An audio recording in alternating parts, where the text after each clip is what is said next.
Good morning, church family. I hope you're doing well as the week draws to an end. And as we are getting ready to get back together again this Sunday, I'm so excited to be with you and to be able to worship with you and just see all your faces.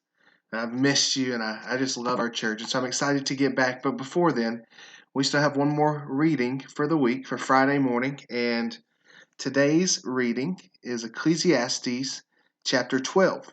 I know yesterday we read the first two chapters of Ecclesiastes, and it kind of introduced this theme that goes throughout it of vanity and of meaninglessness of life, and that things of life are here and then they're gone, that life is like a vapor, that one moment it's here and the next moment it has disappeared. And that's the theme that Solomon kind of hits throughout Ecclesiastes. But as we read chapter 12 today, this is actually the last chapter of it. I know we just kind of flew through the beginning and the end of the book, but there's two different sections of Ecclesiastes 12. And the first one, Solomon is kind of following where he's been, but he uses this beautiful metaphor to explain that as creation comes and as creation goes, as the grass and the trees as they wither away, and as the sun and the moon and the stars are darkened, and as just creation comes and goes, kind of as this whole book talks about,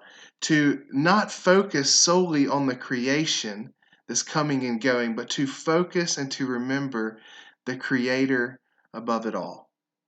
And I think that's such a good reminder for us as believers that we often get caught up looking around at the things of life, whether it's desiring good things and pursuing attaining a certain object or a certain creation, or whether it's something that's coming and going, like in this instance when we see the trees dying and the grass dying, or even when we look around our world and we see a pandemic that's going around that we have no idea how to respond to. Let's take our eyes for a minute off of the creation and onto the Creator, because when we do so, we remember that everything that is in existence is because God has ordained it and allowed it.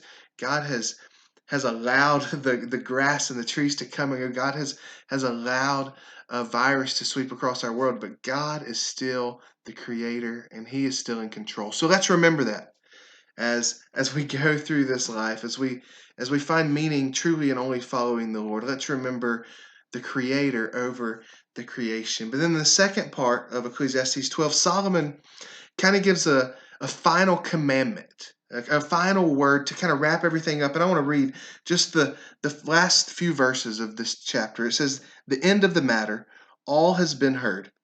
Fear God and keep his commandments, for this is the whole duty of man.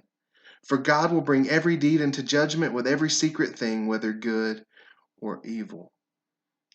What a great, just straight to the point reminder that our duty, our purpose, the reason we are here is to fear God, to know God, and to obey God, to keep his commandments. So I hope today you can take your eyes off of everything going around you and focus on the one who is above it all, the one who is sovereign and in control and who loves you. And remember, your duty as not only a Christian, but as a human being, the reason you were created was to glorify God, to fear him, to obey him, and keep his commandments. So I hope you're encouraged by this today. I hope that you can focus on God and remember who he is today.